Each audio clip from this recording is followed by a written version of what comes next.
Not a closet conservative, just tired of pretending this is working. Guided by Fareed Zakaria's December 2023, My Take on Campus Speech and Ideological Conformity. July 12, 2025. Written by William James Delta. Narrated by an automated voice. 1. Why 2024 was my breaking point. Donald Trump's 2024 win wasn't just another political cycle, it was a step backward for the country. I remain deeply worried about what his presidency means for democracy, for the rule of law, and for communities already under pressure. But to me, the damage runs deeper than partisan politics. Trump has degraded America's global standing, weakened its institutions, and encouraged a culture of recklessness dressed up as populism. And the people who think they're benefiting from this, people cheering tax cuts or owning the libs, are riding a sugar high. The long-term effects will be like any overindulgence, sickly, expensive, and hard to recover from. Deficits will explode so the ultra-wealthy can hoard even more. Public trust in fundamental institutions has eroded and begun to rot, and digging out of the hole will take a generation. But as much as I'm horrified by Trump's return, I'm equally troubled by how the left allowed itself to become intellectually cornered. I still support many of the left's broad goals: universal health care, fair taxation, deeper opportunity for the underserved. But I've watched the discourse around these goals become poisoned. A rigid activist ideology, built on an identity-based oppressor versus oppressed framework, has come to dominate too many progressive spaces. It's a compelling way to understand how we got here. It helps explain many very important historical realities. But it's a poor tool for solving today's problems. It no longer explains why inequality persists, and it absolutely cannot be the only lens through which we understand policy, people, or power. The left has to be able to say that, and at the very least, it needs to make space for people who are trying to say it. Fareed Zakaria modeled that perfectly in his December 2023 CNN segment on free speech in elite universities. He didn't rant. He didn't caricature the left. He simply said what too many know but are afraid to admit, that the suppression of speech in progressive spaces isn't just a bad look. It's a betrayal of the liberal tradition. Activists had started treating disagreement as harm, and institutions that should champion inquiry were caving to emotional veto power. Zakaria didn't scream or blame, he diagnosed. That's what I'm trying to do too. 2. I write these essays because I'm trying to think clearly. The responses to my essays have been mixed. Some people thanked me, some told me I was undermining the left. Others accused me of coddling privilege or punching down. I expected all of it, and I welcome it. Part of what I'm fighting for is the ability to have disagreement without banishment. What I'm not trying to do is silence anyone. In fact, I've spent a lot of time trying to see the world through other people's eyes. I've listened, I've empathized. I've told myself that there's a grain of truth in many activist claims, especially around race, gender, and inequality. And there often is. But over time, I realized I was rationalizing frameworks that no longer made sense. The oppressor-oppressed narrative may help explain large portions of our history, but it doesn't always map cleanly onto the present. And yet I saw how often this logic was used to end conversations, not start them.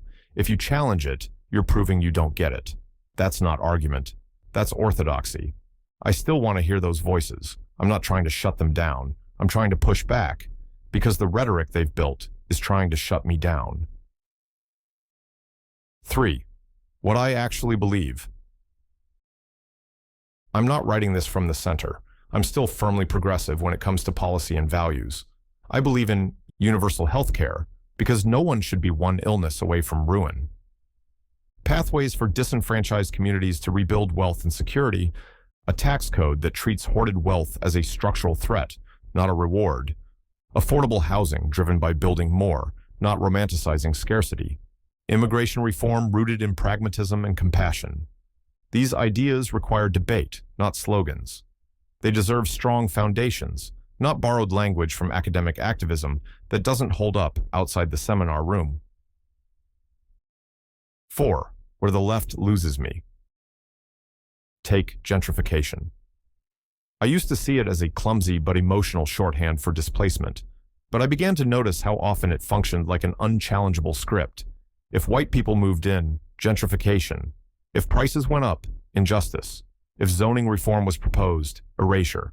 There was no space to talk about supply, or the way restrictive zoning, usually enforced by affluent liberals, choked affordability. The narrative was locked in. Everything else was suspect. Or take the debate over trans women in sports. In one of my earlier essays, I pointed to Trevor Noah, a thoughtful, progressive voice, who couldn't even explore the topic in good faith without getting boxed in.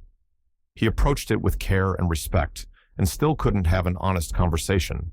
That's the problem. The left created a culture where even raising basic, reasonable questions about fairness, biology, or competition is treated as offensive by default. This avoidance strategy backfires.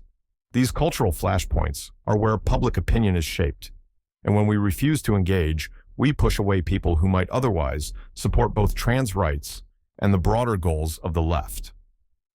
In that essay, I included a deliberately hyperbolic analogy, not for shock value, but to show something important. When the left loses the ability to push back on bad or illogical ideas, there are real consequences. We can't afford to pretend otherwise. I welcome criticism of my framing, but the left has to allow space for criticism, full stop. The problem isn't just the conclusions people reach, it's the fact that no deviation is allowed. That's not a movement, that's a social script. And too many people, especially those in power on the left, know this is happening, but stay silent because the cost of speaking up feels too high. The Zakaria standard. That's why Fareed Zakaria's segment resonated so deeply. He didn't demonize activists. He didn't mock the left. But he did refuse to accept a logic that said emotional discomfort is grounds for censorship. He pointed out that when institutions surrender intellectual rigor in the name of avoiding harm, they erode the very credibility they're trying to protect. And he did it without hedging. We need more of that. Not just on television, but in politics, in writing, in everyday conversations among people who still care about making the world fairer, not just louder. 6. A left worth fighting for. I haven't given up. I believe the left can evolve, but it has to take itself seriously again. That means making space for disagreement. That means confronting sacred cows. That means asking whether the stories we're telling ourselves still reflect the world as it is, not just as it once was.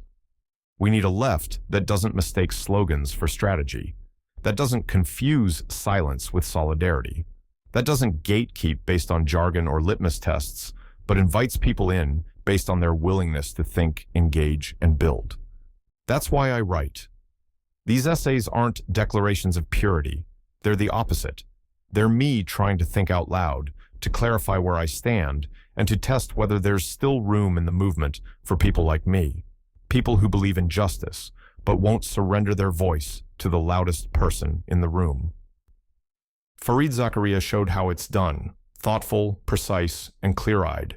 He reminded us that critique isn't betrayal, it's maintenance. I want a left that can handle that kind of maintenance.